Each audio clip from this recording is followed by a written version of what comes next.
Bear in Acadiana is Ollie Bear.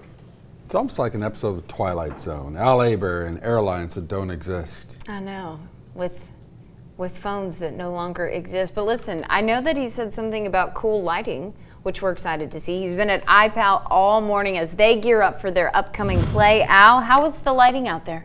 Oh, wow. Well, you know, I'm in the spotlight. Illuminated with Nick Al. Best.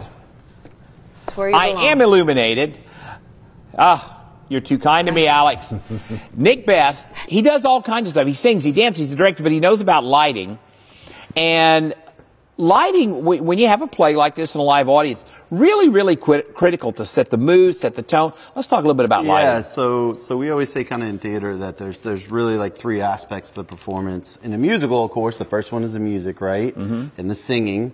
Second is, of course, the acting, right? Which those go hand in hand. But the third element of storytelling that we do in live theater is the lighting, right? So it helps set the mood and the tone. So thematically, for instance, Catch Me If You Can starts in an airport, but then as our main character starts transforming the audience into the show, we get something like this, where all of a sudden color starts popping, things start moving around. And so it's amazing what you can see inside of the lights and what we can make them do. So for instance, if you start here, we could also go to like a shooting range, right?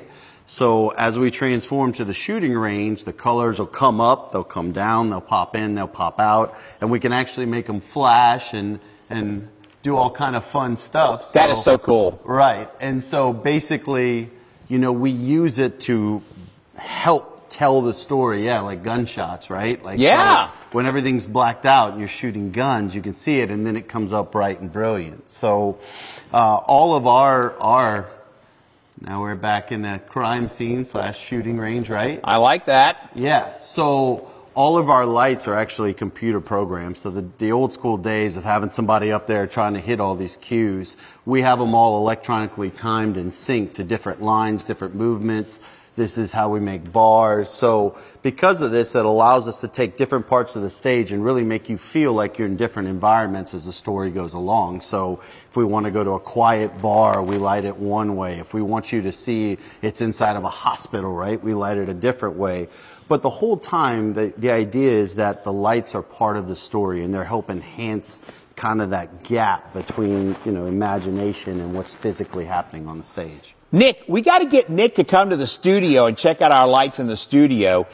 This could be a really interesting experience. In the meantime, we're going to go back to that studio for you guys.